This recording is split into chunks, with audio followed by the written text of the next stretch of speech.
नमस्कार, स्वागत है आपका 4 टीवी न्यूज पर। मैं हूं आपके साथ जोही सिंह। बुलेटिन की शुरुआत करते हैं लखनऊ से। बड़ी खबर सामने आ रही, जहां किसानों से एमएसपी पर होगी मक्का खरीद।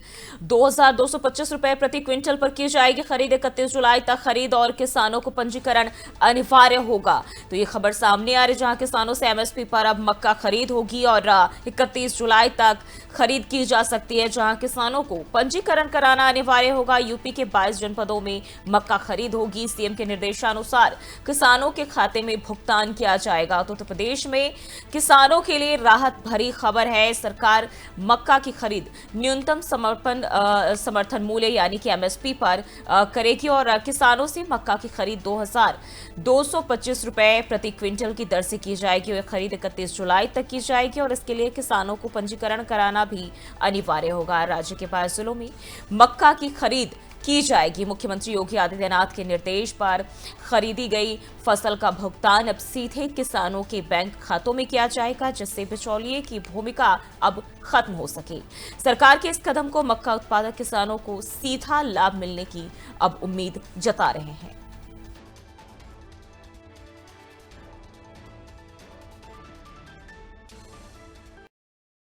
और लखनऊ एयरपोर्ट पर सोमवार को एक बड़ा हादसा होते होते टल गया, जब सऊदी एयरलाइंस की फ्लाइट SP 3112 की लैंडिंग के दौरान उसके पहिए में अचानक तकनीकी खराबी आ गई। पहिए से चिंगारी और धुआं निकलते ही एयरपोर्ट पर अफरा तफरी मच गई। विमान में सवार 250 हज यात्री सवार थे, जो सऊदी अरब से लौट रहे थे। पायलट की सूझबूझ और एयर ट्रैफिक कंट्रोल की कार्रवाई से विमान को सुरक्षित रनवे पर उतारा गया। लैंडिंग के तुरंत बाद एयरपोर्ट की फायर ब्रिगेड की टीम ने मौके पर पहुंचकर स्थिति को नियंत्रण में किया। करीब 20 मिनट के भीतर आग पर पूरी तरह काबू पा लिया गया। एयरपोर्ट स्टाफ और सुरक्षा टीम की तत्परता के चलते सभी यात्रियों को सुरक्षित विमान से उतार लिया गया। यात्रियों ने राहत की सांस ली और प्रशासन की त्वरित प्रतिक्रिया की सराहना भी की है। एयरलाइन और एयरपोर्ट अथॉरिटी ने घटना की जांच शुरू कर दी है। फिलहाल किसी भी यात्री के घायल होने की सूचना नहीं मिली।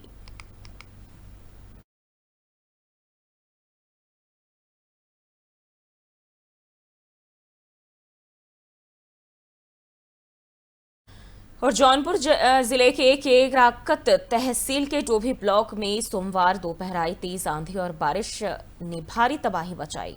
हाबू सही काशीदासपुर गांव में आम बीनने गए बच्चों पर आकाशीय बिजली गिर गई है, जिससे 2 सगे भाई अंश और आंसू के साथ आयुष यादव की मौके पर ही मौत हो गई। वहीं करनेहुआ गांव में भी बिजली की चपेट में आने से एक 25 वर्षीय ब्रजेश राजभर की जान चली गई है। वहीं एक अन्य व्यक्ति गंभीर रूप से घायल भी हुआ है, जिसे आजमगढ़ के निजी अस्पताल में भर्ती कराया गया है। सूचना मिलते ही एसडीएम सीओ अजित कुमार और भारी पुलिस बल मौके पर पहुंचा। डीएम डॉक्टर दिनेश चंद्र और एसपी डॉक्टर कौस्तुभ ने भी घटना स्थल का दौरा कर पीड़ित परिवारों को हर संभव मदद का भरोसा दिलाया।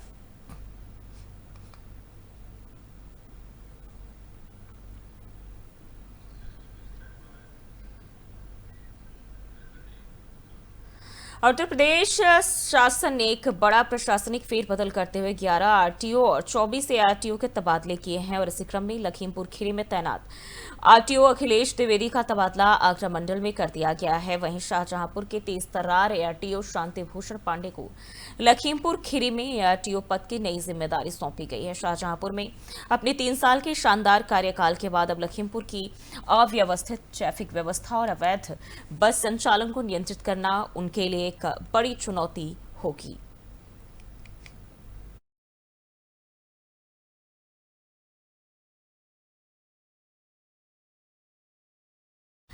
बांदा में आज सुबह एक बड़ा हादसा हुआ, जब सवारी से भरी एक प्राइवेट बस अनियंत्रित होकर पलट गई और यह बस प्रयागराज से बवेरू होते हुए रात जा रही थी।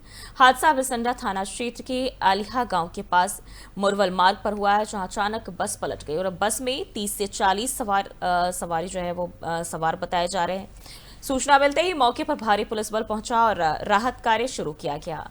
108 एम्बुलेंस के जरिए 30 घायलों को जिला अस्पताल पहुंचाया गया, जहां डॉक्टरों के अनुसार अधिकतर की हालत जो है वो सामान्य बताई जा रही, जबकि 3 को गंभीर चोटें आई थी, लेकिन अब भी वे खतरे से बाहर है। शुरुआती जांच में हादसे का कारण ड्राइवर को नींद आना बताया जा रहा है और मामले की जांच की जा रही है। दिनांक 16 जून 2025 को थाना बवेरू के ग्राम अलीहा के पास एक बस जो प्रयागराज से राठ को जा रही थी, अनियंत्रित होकर के पलट गई, जिसमें कुछ सवारियों को मामूली चोटें आईं। जैसी सूचना प्राप्त हुई, थाना पुलिस ने त्वरित रूप से कार्रवाई करते हुए जनमानस के सहयोग से एम्बुलेंस से सभी को अग्रिम उपचार हेतु जिला अस्पताल भिजवा दिया है। सभी की हालात सामान्य हैं और यातायात व्यवस्था पुनः सुचारू रूप से चालू हो गई है। यहाँ पर कुल 23 लोगों का बस हादसे के उसमें इलाज किया गया है। उसमें से 3 मरीजों को भर्ती किया गया है। अभी तीनों की हालत सामान्य है, उनका इलाज किया जा रहा है। बाकी के 20 लोगों को इलाज करके ओपीडी में आगे दिखाने के लिए बोला गया है। आज दिनांक 16 जून 2025 को थाना बबेरू के ग्राम अलीहा के पास एक बस जो और महोबा जिले के काली पहाड़ी गांव में पुलिस टीम पर हमले का सनसनीखेज मामला सामने आया है। जानकारी के मुताबिक 2 भाइयों जिनमें दीपक और पुष्पेंद्र के बीच हुए विवाद को सुलझाने पहुंची पीआरवी टीम पर अचानक हमला कर दिया गया। वहीं हमले में डायल 112 की पीआरवी 1269 में तैनात सिपाही प्रदीप कुमार, अर्जुन सिंह और होमगार्ड सुभाष शुक्ला घायल हो गए और उनकी वर्दी तक फाड़ दी गई। पुलिस ने दोनों आरोपियों को तत्काल हिरासत में ले लिया है और तीनों घायल पुलिसकर्मियों का मेडिकल परीक्षण जिला अस्पताल में कराया गया। डॉक्टर अमित राजपूत ने बताया कि चोटें हल्की है और स्थिति सामान्य है। पुलिस ने सरकारी कार्य में बाधा और मारपीट की धाराओं में मामला दर्ज कर लिया है और सख्त कार्रवाई की बात कही है।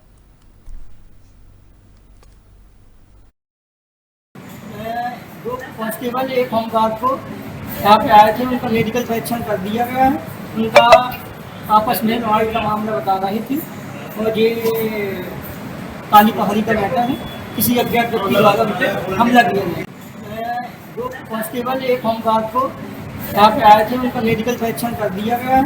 उनका आपस में लड़ाई का मामला बता रही थी और ये काली पहाड़ी का मैटर है। किसी अज्ञात व्यक्ति द्वारा उन पर हमला किया गया। दो कांस्टेबल एक होमगार्ड को यहाँ पे आए थे, उनका मेडिकल परीक्षण कर दिया गया है। उनका आपस में लड़ाई का मामला बता रही थी और ये काली पहाड़ी का मैटर है। किसी अज्ञात और सहारनपुर जिले में सोमवार की सुबह पुलिस और बदमाशों के बीच मुठभेड़ हो गई। थाना देहात कोतवाली क्षेत्र के पुवारका चौकी के पास ग्राम आसनवाली में चेकिंग के दौरान पुलिस ने 2 संदिग्धों को रोकने का प्रयास किया, लेकिन दोनों बिना नंबर प्लेट की बाइक से भागने लगे। पुलिस ने पीछा किया और जवाबी कार्रवाई में एक बदमाश के पैर में गोली लगी, जिसे गिरफ्तार कर लिया गया। दूसरा बदमाश मौके से फरार हो गया, जिसकी तलाश में पुलिस जंगल में कॉम्बिंग कर रही है। गिरफ्तार बदमाश एक गैंगस्टर बताया जा रहा है, जिसके पास से अवैध तमंचा, कारतूस और बाइक बरामद हुई है। पूरे मामले की जानकारी देते हुए एसपी सिटी व्योम बिंदल ने कहा कि पुलिस आगे की छानबीन में जुट गई है।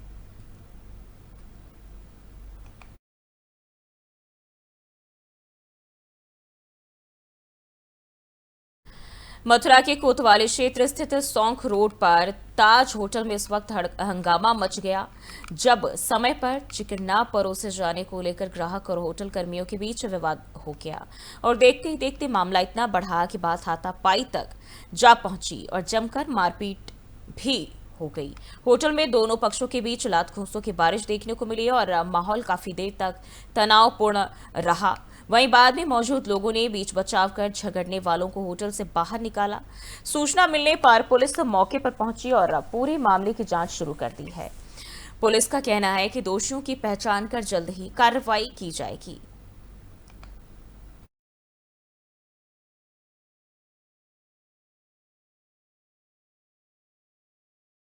कासगंज जिले के पटियाली तहसील क्षेत्र के खुशरानी गांव में जलभराव की गंभीर समस्या से ग्रामीण परेशान है। गांव की नालियों का पानी अब खेतों में नहीं जाकर सड़कों पर ठहर रहा है, जिससे जलभराव और गंदगी फैल गई है। ग्रामीणों का कहना है कि कई बार शिकायत करने के बावजूद अब तक कोई समाधान नहीं हुआ है। खेत के मालिक ने अपने खेत में फसल होने के कारण पानी रोक दिया, जिससे नालियों का पानी अब सड़क पर जमा हो गया है। बरसात के मौसम में स्थिति और खराब होने की आशंका है। ग्रामीणों ने प्रदर्शन कर प्रशासन से 50 मीटर नाले निर्माण की मांग की है, ताकि पानी की निकासी हो सके और जल भराव से राहत मिल सके। भाई साहब, ये पानी का समस्या हमारे दरवाजे में भरा हुआ, बच्चे निकल नहीं पा रहे हैं, दिक्कत है, सारे बच्चे बीमार पड़ते हैं। ये सब कीड़ा पतिंगा पानी का हमें कोई निकास नहीं है, रास्ता सब जाम कर रखी है, बच्चों के लिए निकलने के लिए हमें दिक्कत हो रही है। शिकायत की तहसील पे की और ब्लॉक पर की, कोई समाधान नहीं हुआ इसका। क्या क्या नुकसान हो रहा है इससे? बीमारियां पनप रही हैं, निकलने में रास्ता बंद है, सभी लोग आने जाने में असमर्थ हैं, खेतों पे नहीं आ पा रहे हैं। ये पानी भरा हुआ है, यहाँ पे निकलता नहीं है। ये खेतों वालों ने डोले डरवा दिए हैं, ये पानी निकलता नहीं है आगे को। भाई साहब ये पानी का समस्या हमारे दरवाजे में भरा हुआ है, बच्चे निकल नहीं पा रहे हैं, दिक्कत है, सारे बच्चे बीमार पड़ते हैं, ये सब कीड़ा पतिंगा। और हरदोई के बिलग्राम थाना क्षेत्र में एक युवती की दबंगई का वीडियो सोशल मीडिया पर तेजी से वायरल हो रहा है। मामला सांडी रोड स्थित एचपी पेट्रोल पंप का बताया जा रहा है, जहां सीएनजी भरवाने को लेकर हुए विवाद के दौरान एक युवती ने पेट्रोल पंप कर्मचारी पर रिवॉल्वर तान दी। जानकारी के मुताबिक शाहाबाद निवासी एहसान खान अपनी पत्नी और बेटी के साथ पहुंचे थे। जब कर्मचारी ने सुरक्षा कारणों से उन्हें गाड़ी से उतरने को कहा तो परिवार भड़क गया और बात इतनी बढ़ी कि बेटी ने कार से रिवॉल्वर निकालकर कर्मचारी को जान से मारने की धमकी दे दी और सूचना पर पहुंची पुलिस ने तीनों को थाने बुलाया है और मुकदमा दर्ज कर जांच शुरू कर दी गई है। तो ये तस्वीरें जहां एक लड़की ने पेट्रोल पंप कर्मियों पर रिवॉल्वर तानकर उन्हें धमकी देते हुए नजर आई, तस्वीरें भी सामने आई।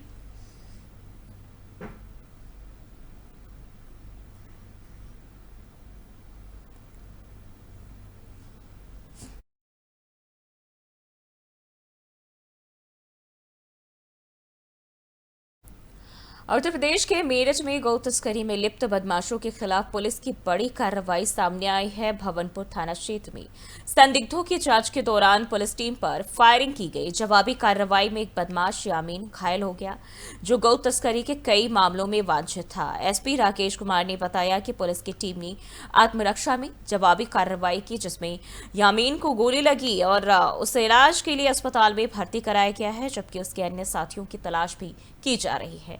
पुलिस ने आगे की कार्रवाई शुरू कर दी है।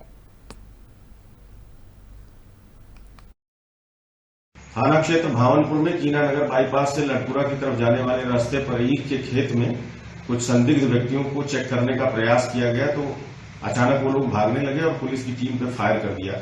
पुलिस द्वारा की गई जवाबी सेल्फ डिफेंस की फायरिंग में इनमें से एक बदमाश घायल हुआ है, जिसकी पहचान यामीन उर्फ कुच्चा नामक व्यक्ति के रूप में हुई है, जो कायस्थ वड्डा क्षेत्र का निवासी है। ये एक शातिर किस्म का गोकश है, जिसका विस्तृत आपराधिक इतिहास है।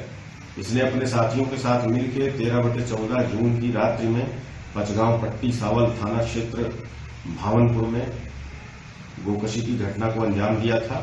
इसके अन्य साथियों की तलाश की जा रही है और इसे प्राथमिक उपचार के लिए अस्पताल भेजा गया है। इसके पास से एक तमंचा, कुछ कारतूस और गोकशी पशुओं की काटने की घटना में इस्तेमाल होने वाले उपकरण जैसे छुरी, दांव, लकड़ी का गुटका, रस्सी, इंजेक्शन, निडिल वगैरह बरामद हुआ है। जो अग्रेतर विधिक कार्यवाही है वो थाना भावनपुर के द्वारा निष्पादित की जा रही है। थाना क्षेत्र भावनपुर में कीना नगर बाईपास से लटपुरा की तरफ जाने वाले रास्ते पर ईख के खेत में कुछ संदिग्ध व्यक्तियों को चेक करने का प्रयास किया गया तो अचानक वो लोग भागने लगे और पुलिस की टीम पर फायर कर दिया। पुलिस द्वारा की गई जवाबी सेल्फ डिफेंस की फायरिंग में इनमें से एक बदमाश घायल हुआ है, जिसकी पहचान यामीन उर्फ कुच्चा नामक व्यक्ति के रूप में हुई है, जो कायस्थ वड्डा क्षेत्र का निवासी है। ये एक शातिर किस्म का गोकश है, जिसका विस्तृत आपराधिक इतिहास है। इसने और महोबा जिले के कबरई नगर पंचायत क्षेत्र में प्रशासन अतिक्रमण के खिलाफ सख्त रुख अपनाते हुए अतिक्रमण हटाओ अभियान चलाया। एसडीएम सदर जितेंद्र कुमार की निगरानी में भारी पुलिस बल के साथ बुलडोजर की मदद से छगा तिराहा से अस्पताल मार्ग तक कार्रवाई की गई। अवैध रूप से लगाए गए ठेले और दुकानों को हटाया गया। एसडीएम ने बताया कि पहले चेतावनी दी गई थी, लेकिन कई दुकानदारों ने अतिक्रमण नहीं हटाया। अभियान के दौरान यह स्पष्ट किया गया कि सड़क और नाले पर किसी भी तरह का अतिक्रमण बर्दाश्त नहीं किया जाएगा। प्रशासन का यह अभियान आगामी गुरुवार से और तेजी से चलाया जाएगा। आज कबरई नगर पंचायत में छंगा तिराहा से अस्पताल वाले सड़क में अतिक्रमणकारियों के विरुद्ध अतिक्रमण हटाओ अभियान चलाया गया है, जिसकी सूचना गुरुवार को 12 तारीख को अनाउंसमेंट करा के दी गई थी कि 3 दिन के अंदर में अपना अतिक्रमण हटा लें, क्योंकि उससे नाले की सफाई भी नहीं हो रही थी और आए दिन रोड में जाम लगा रहता था। कहाँ से कहाँ चलाया गया? छंगा तिराहा से शुरू हुआ और अस्पताल तक चलाया गया। कुछ बाकी रह गया, उसमें अगले बृहस्पतिवार को चलाया जाएगा। सर, क्या हिदायत दी गई है अतिक्रमणकारियों को? अब हिदायत दी गई है कि अब फिर से दोबारा अतिक्रमण न करें, इन ट्रैक्टर नाला पर न लगा। और बढ़ते आगे, मैनपुरी जिले की ग्राम पंचायत गौशलपुर गैयर में पिछले 14 दिनों से बिजली न मिलने से ग्रामीणों का गुस्सा फूट पड़ा है। ग्रामीणों ने बिजली विभाग के खिलाफ जोरदार प्रदर्शन किया और विद्युत विभाग मुर्दाबाद के नारे भी लगाए। प्रदर्शनकारी ग्रामीणों का कहना है कि वे जेई से लेकर अधिशासी अभियंता तक कई बार शिकायत कर चुके हैं, लेकिन किसी ने उनकी बात नहीं सुनी। लगातार अनदेखी से नाराज ग्रामीणों ने चेतावनी दी है कि अगर जल्द बिजली आपूर्ति बहाल नहीं की गई तो आंदोलन और तेज किया जाएगा। प्रदर्शन में पूर्व प्रधान सुभाष राजपूत ने भी प्रशासन की उदासीनता पर नाराजगी जताई है। गांव में करीब 13-14 दिन से लाइट नहीं आ रही है। गांव की स्थिति बहुत ख़राब है।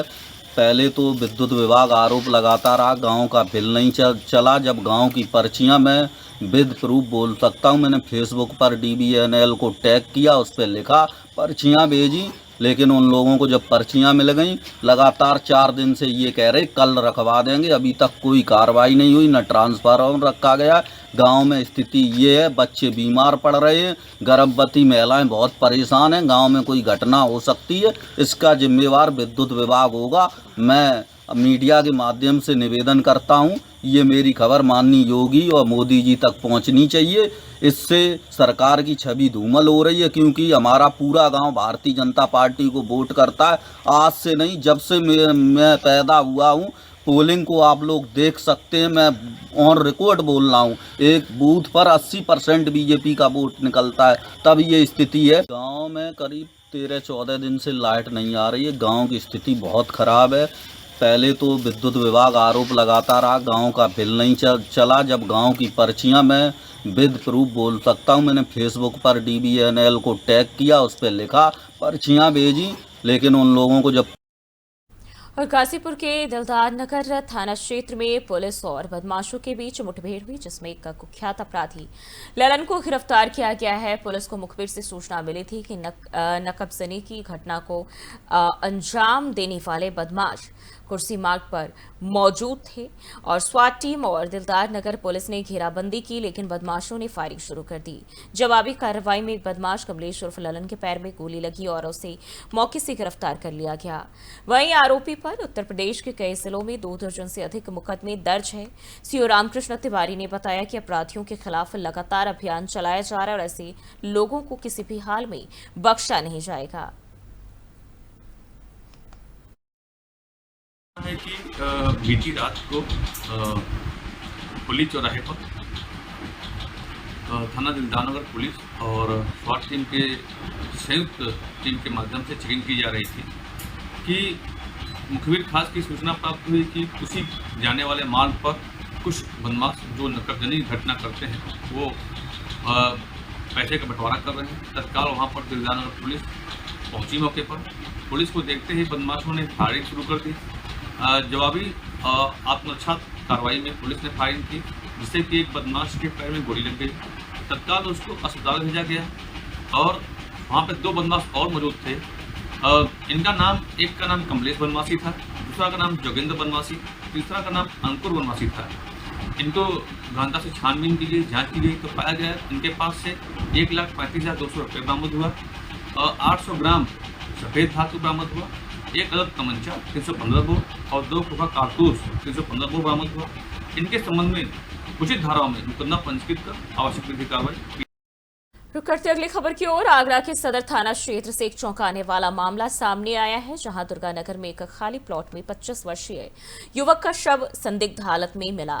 मृतक की पहचान विष्णु के रूप में हुई है, जो पेशे से तंदूर कारीगर था और उखर्रा का रहने वाला था। शव एक 4 पहिया वाहन के पास पड़ा मिला, जिससे क्षेत्र में सनसनी फैल गई और पुलिस ने मौके पर पहुंचकर शव को कब्जे में लिया और पोस्टमार्टम के लिए भेज दिया है। परिजनों ने विष्णु की हत्या की आशंका जताई है। फिलहाल पुलिस जांच में जुटी है और कह रही है कि मौत के कारण पोस्टमार्टम रिपोर्ट के आने के बाद ही स्पष्ट हो पाएगा।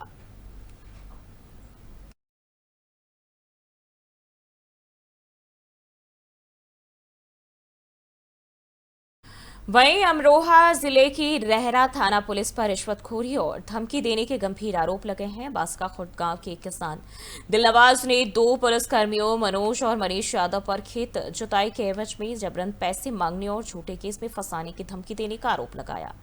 पीड़ित के मुताबिक 12 जून की सुबह दोनों पुलिसकर्मी उसके घर में जबरन घुसे और पकड़कर थाने ले गए। विरोध करने और पर मारपीट की और पैसों के लिए दबाव भी बनाया। ये पूरी घटना किसान के घर में लगे सीसीटीवी कैमरे में कैद हो गई है। पीड़ित ने पुलिस अधीक्षक को प्रार्थना पत्र देकर सुरक्षा की गुहार लगाई है और दोषी पुलिसकर्मियों के खिलाफ कड़ी कार्रवाई की मांग की है। पूरा मामला सामने आने के बाद इलाके में इसको लेकर जमकर चर्चा हो रही है।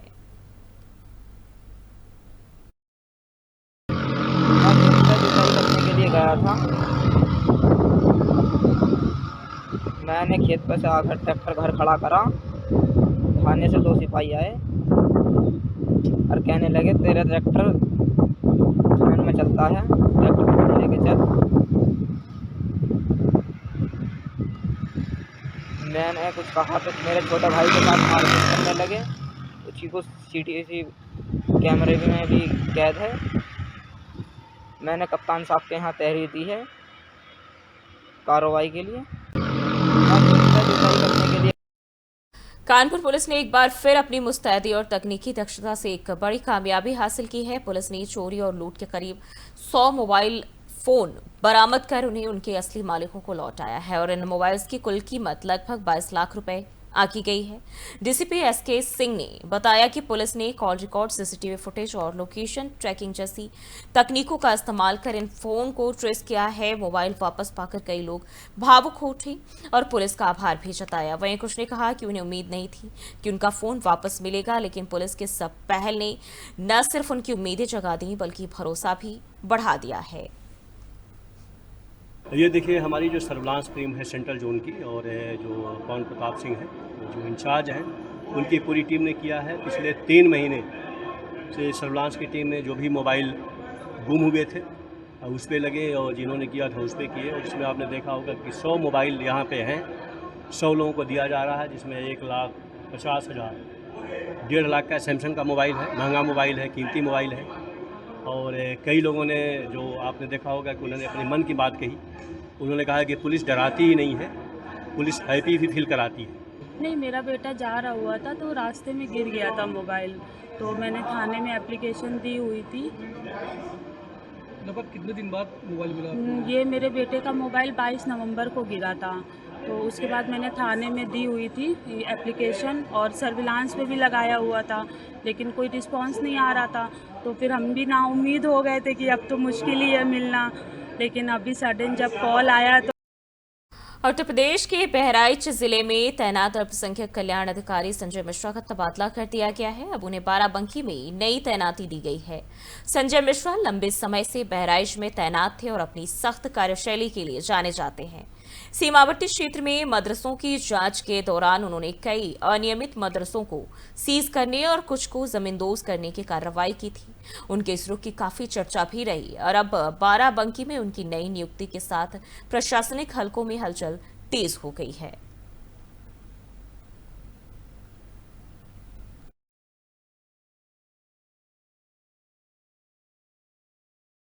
फिलहाल के लिए बुलेटिन बस इतना ही। देश और दुनिया की तमाम खबरों के लिए देखते रहिए 4 TV न्यूज़।